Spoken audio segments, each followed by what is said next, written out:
Nyai Hj. Sholihah Munawaroh Wahid Hasyim lahir tanggal 11 Oktober tahun 1922 di Pondok Pesantren Denanyar, Jombang. Beliau merupakan anak kelima dari 10 saudara, dari pasangan Kiai Haji Bisri Syansuri dengan istri Nyai Hj. Nur Chadijah, adik dari Mbah Abdul Wahab Hasbullah, Nyai Hj. Sholihah Munawaroh Wahid Hasyim wafat pada Jumat, tanggal 29 Juli tahun 1994, sekitar pukul 23 waktu Indonesia Barat di Rumah Sakit Cipto Mangunkusumo, Jakarta, pada usia 72 tahun. Jenazah beliau dimakamkan di Kompleks Pemakaman Pondok Tebu Ireng, Jombang. Nama beliau diabadikan untuk nama masjid di Ciganjur, menjadi Masjid Al-Munawaroh, Nyai Hj.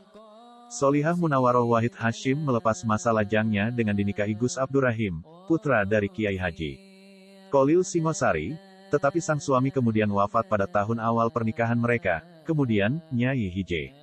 Sholihah Munawaroh Wahid Hasyim menikah kembali dengan Kiai Haji Wahid Hasyim pada tahun 1936 M, tepat hari Jumat, 10 Syawal 1356 H. Setelah menikah, pada awalnya, mereka tinggal di Denanyar, tetapi kemudian pindah ke Tebu Ireng, sampai sekitar tahun 1942, buah dari pernikahannya lahir 6 anak yang di kemudian hari menjadi tokoh hebat yakni Presiden keempat Indonesia, Kiai Haji Abdurrahman Wahid, Aisyah Hamid Baidowi, Kiai Haji Salahuddin Wahid, Umar Wahid, Lili Khadijah Wahid, dan Hashim Wahid, mahligai rumah tangga Kiai Haji Wahid dengan Neng Waroh yang usai menikah lebih akrab dikenal dengan nama Nyai Sholihah ini hanya berlangsung 15 tahun.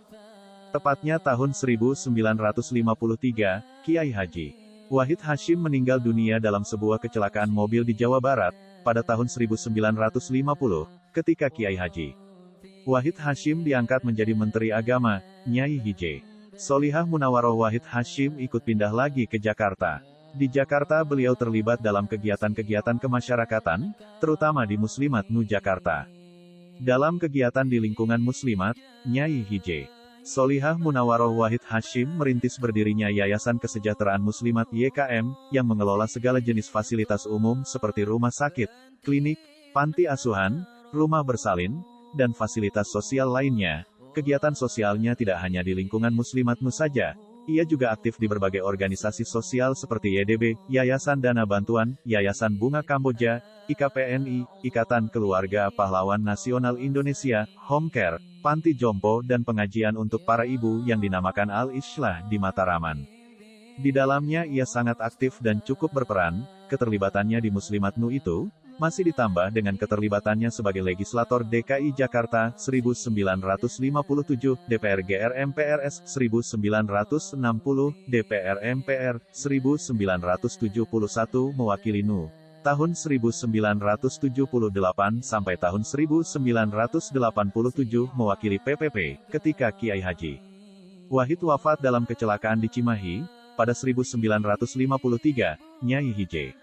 Sholihah Munawaroh Wahid Hasyim mengambil alih semua peran menghidupi, membimbing, dan mendidik keluarga. Karena beliau tidak mau tinggal di Jombang dan tetap memilih di Jakarta. Beliau dijadikan oleh Allah menjadi seorang yang harus menghadapi liku-liku hidup dan merawat membesarkan anak-anaknya di dalam belantara Jakarta yang keras. Pada awalnya Kiai Haji Bisri Syansuri memang menghendaki, melalui musyawarah keluarga, agar dia kembali ke Jombang, dan bahkan ketika anak-anaknya akan dibagi di antara paman-pamannya untuk diasuh, Nyai Hj. Sholihah Munawaroh Wahid Hasyim tidak bersedia. Beliau memilih tinggal di Jakarta bersama anak-anak mereka. Ketangguhan, kesabaran, dan keuletan, kiprahnya di masyarakat, integritasnya, dan dipadu dengan munajat-munajat beliau kepada Allah, telah menjadikan Nyai Hj. Sholihah ini, sebagai sosok yang sangat dihormati, bukan hanya oleh anak-anaknya, tetapi juga oleh tokoh-tokoh Nu, dan kolega-koleganya di luar Nu. Bahkan keputusan kembali ke Hitah Nu di Situbondo, tidak juga terlepas dari sosok beliau. Gus Dur yang dicalonkan di arena Muktamar Nu di Situbondo, juga mau maju setelah meminta restu dulu kepada sang ibu, Nyai Hj. Sholihah Munawaroh Wahid Hasyim.